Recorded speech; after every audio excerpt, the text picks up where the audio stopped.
Kisah ini menjelaskan bagaimana Allah memelihara istri Ibrahim saat seorang penguasa zalim ingin menodai kehormatan dirinya dan bertindak melampaui batas kepadanya.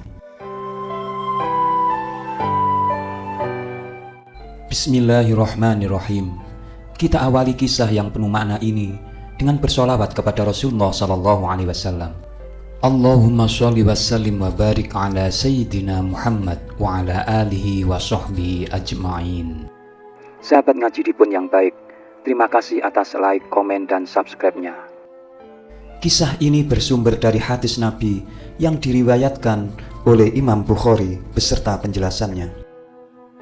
Pada suatu ketika, Ibrahim berhijrah bersama Sarah. Masuklah keduanya ke suatu perkampungan yang di dalamnya ada seorang raja atau penguasa yang tiran. Rupanya ada yang mengabarkan kepada sang raja bahwa Ibrahim datang bersama istrinya yang merupakan wanita tercantik saat itu. Maka sang raja pun mengirim utusan kepada Ibrahim dan menanyakan, "Wahai Ibrahim, siapakah perempuan yang tengah bersamamu itu?" Ibrahim menjawab, "Dia adalah saudara perempuanku."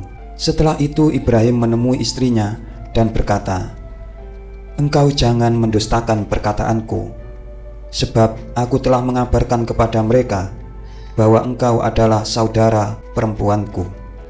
Demi Allah, di muka bumi ini ada orang mukmin selain aku dan dirimu." Setelah Ibrahim mengirimkan Sarah kepada sang raja bangkit menghampirinya. Namun Sarah segera berwudu dan sholat.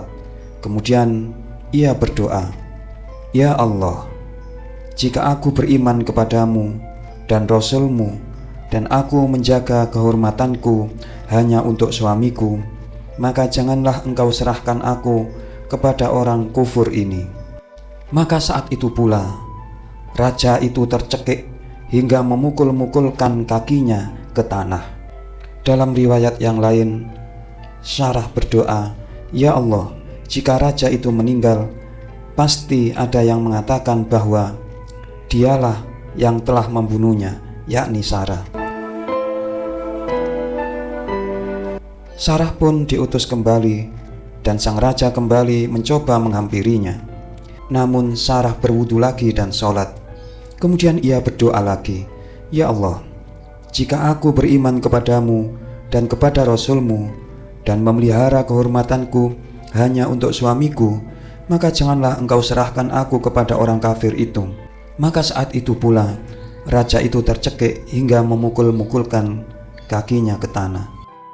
Dalam riwayat yang lain disebutkan Sarah pun diutus lagi untuk kedua atau tiga kalinya. Namun sang raja geram dan berkata, "Demi Tuhan, tidaklah kalian mengirim apa-apa kepadaku kecuali setan. Kembalikanlah dia kepada Ibrahim dan berilah dia oleh kalian Hajar." Usai kejadian itu, Sarah pun kembali kepada Ibrahim.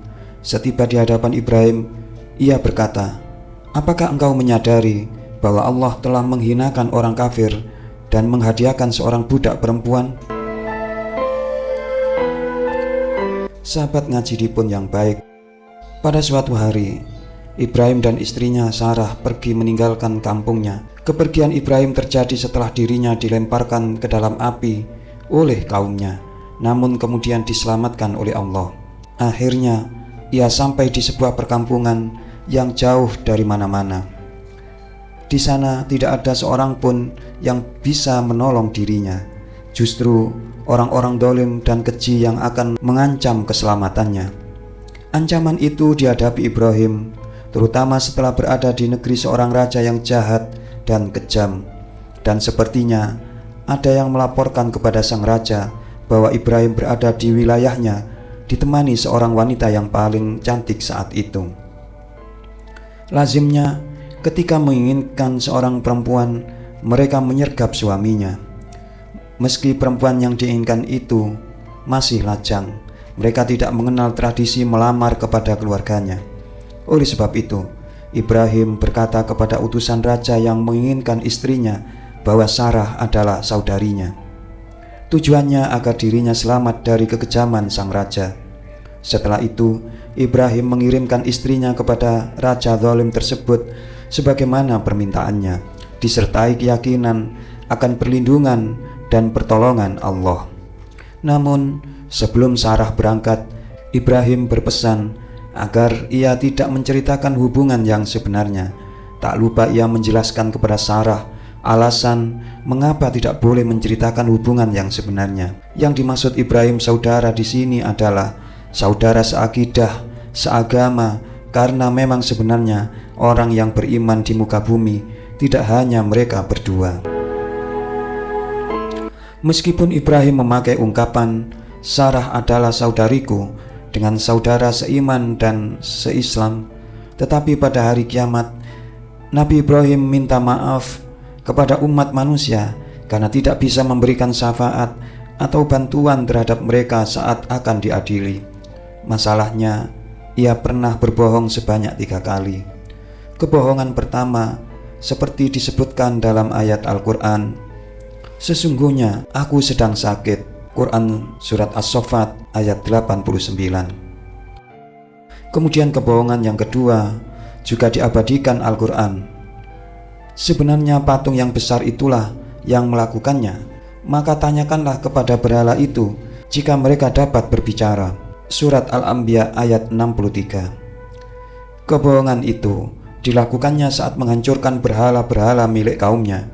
Namun berhala yang paling besar dibiarkannya setelah digantungi kapak pada lehernya, dengan harapan agar mereka mengira bahwa yang menghancurkan berhala-berhala kecil adalah berhala yang paling besar tersebut. Kebohongan yang ketiga adalah pernyataan saat menghadapi penguasa zalim yang menyebutkan bahwa Sarah adalah saudara perempuannya. Tujuannya untuk melindungi dirinya dari kebiadaban dan kekejaman raja tersebut. Singkatnya, Ibrahim pun menyuruh Sarah menemui sang raja. Namun setelah ia bergegas sholat dan memohon pertolongan dan perlindungan kepada Allah, dan doanya pun terkabul.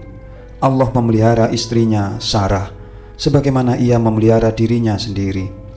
Saat sang raja meraih Sarah dan hendak menodainya, tiba-tiba Allah menurunkan malapetaka untuknya. Begitu Sarah berdoa, leher sang raja tercekik kuat. Akibatnya raja meronta keras hingga memukul-mukulkan kakinya pada tanah. Permohonan Sarah agar selamat dari tipu daya dan kejahatan sang raja terkabul. Namun sempat ada kekhawatiran dalam hatinya, jika sang raja meninggal, pasti yang disalahkan adalah dirinya. Maka dari itu ia kembali berdoa, ya Allah, jika raja meninggal, pasti ada yang mengatakan Sarahlah pembunuhnya. Berkat doa dan permintaannya, Allah membebaskan sang raja. Bahkan raja pun berjanji tidak akan lagi mengulangi perbuatannya. Namun selepas itu sang raja mengingkari janjinya. Begitu terkalahkan oleh nafsunya, raja kembali mengganggu Sarah. Namun kejadian serupa kembali terjadi. Allah menurunkan malapetaka kepadanya, bahkan lebih berat dari petaka sebelumnya. Raja pun kembali meminta ampun kepada Sarah dan memohon agar dibebaskan dari siksaan, seraya berjanji untuk kedua kalinya tidak mengulangi lagi perbuatannya.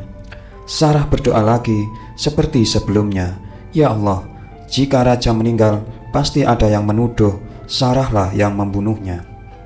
Setelah kedua atau ketiga kalinya, sang raja memanggil para pengawalnya dan memerintahkan mereka untuk mengembalikan Sarah kepada Ibrahim dengan imbalan hadiah. Ia mengetahui bahwa wanita itu terjaga, sehingga tidak ada jalan untuk memenuhi keinginan bersamanya. Sarah akhirnya dikembalikan kepada Ibrahim, ditemani Hajar yang merupakan hadiah sang raja. Hajar melahirkan Ismail setelah dijadikan istri oleh Ibrahim. Dalam kitab Al-Mustadrak karya Al-Hakim disebutkan bahwa Rasulullah SAW bersabda, jika kalian menaklukkan kota Mesir, bertindak baiklah kalian kepada kaum Kipti, sebab mereka memiliki hubungan dhimah dan persaudaraan.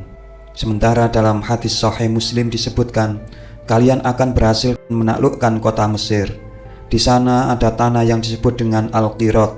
Jika kalian menaklukkannya, berlaku baiklah kepada para penduduknya, sebab mereka memiliki hubungan dhimah dan persaudaraan.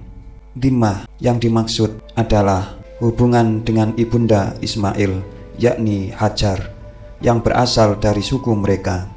Bahkan Rasulullah Shallallahu Alaihi Wasallam sendiri pun berasal dari keturunannya.